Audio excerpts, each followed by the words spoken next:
Hi guys, for today's video natin. Ito yung battery na ito, may nagpagawa naman sa atin ng battery 120 AH 32700 at saka ito yung inverter niya is Snadi. Ito yung mga gamit na nandito pa. Pero ngayon, i-try natin kung ilang oras yung kakayanan niya para sa installing. So yung installing natin is nakasaksak ngayon sa isang backup na battery natin. So ngayon i-try natin isaksak dito. I-open muna natin yung inverter. So tingnan na muna natin kung ilang bar yung inverter.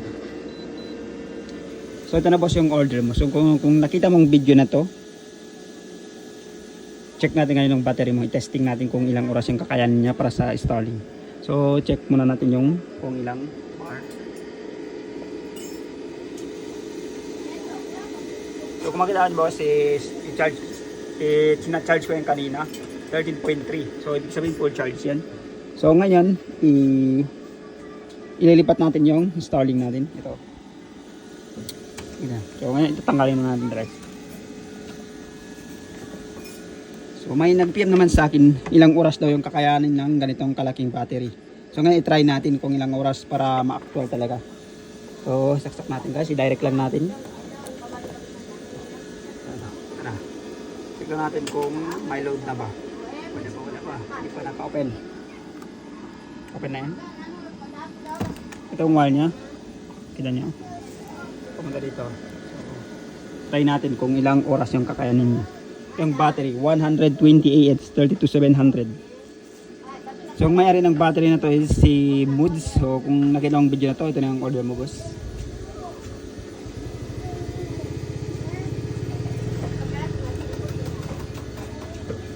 So update ko kayo bukas kung aabot ba hanggang umaga.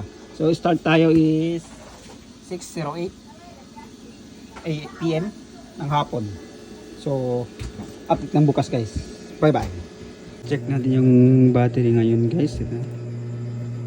Start nito yung load mo. So yung nagpagawa sa atin kung ilang oras daw yung kakayanan nito. Oh, ito yung inverter. So check natin ngayon.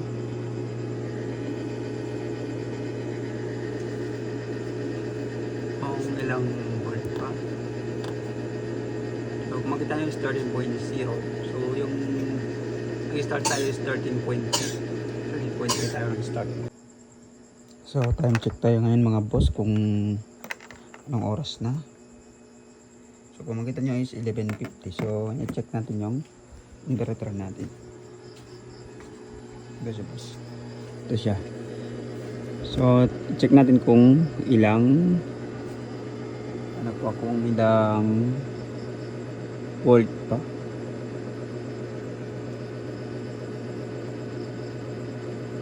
Kung makita nyo guys is 12.9. So nung nagsimula tayo is 13.3. So nag-start tayo is 6 PM ng hapon. Ito yung battery.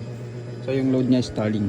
So kaya ko ginawa yung video na to guys kasi may nagpa-request sa atin kung ilang oras lang kakayanan to. So ngayon matatry natin kung aabot ba ng bukas ng umaga.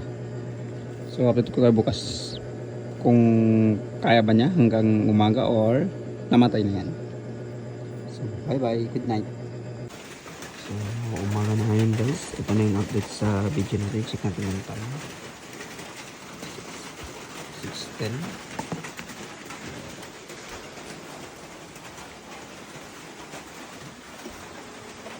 So ito na yung battery natin, buhay na buhay pa ngayon. Ito na. Hindi pa siya na low bat. So ngayon i-check natin kung ilang bar. So kung makita nyo is 12.9. So nag-start tayo is 6. So ngayon 6 AM na ng umaga. Hindi siya na low bat. Nasa 12.9 4.9. So antayin mo natin kung ilang oras talaga yung kakayanin. Ito yung load niya. Isang Starlink lang. So time check tayo ngayon mga boss kung anong oras na. So kung makita nyo 8:51. So buhay pa rin yung inverter natin. Yung battery, tinatch natin yung kahapon nag-start tayo ng 6. So ilang oras na yun? 6, 7, 8, 9, 10, 11, 9. So 13 hours na naka-off. Nasa 12.7 pa ngayon. So update ko kayo mamaya pag nalobat na to kung ilang oras yung kakayanin. So update naman tayo ngayon guys. So ngayon 9:20 na. So ngayon yung battery natin is nasa 12.6. So yung battery ko is pag naabot na yung 12.5, pinapatay ko na yan or tina-charge ko na. So ngayon kasi may lakad ako, hanggang dito lang tayo, tatanggalin na natin yung charge natin yung inverter para ma-full charge yung battery. So ito na yung order mo, boss Moods. So nag-start tayo guys, kahapon is 6:08 PM ng hapon. So hanggang ngayon 9:20 na, buhay pa rin yung inverter natin. So yung problema, may lakad ako kaya hanggang dito lang yung video natin. So kung gusto mo na ganitong video, pakipindot mo yung like and subscribe. Pati yung notification bell para ma-update ka kung may bago na video na yung battery pack natin. Nasa 12.6 pa. So hindi pa ito ba? Tatagal pa yan. So bye bye.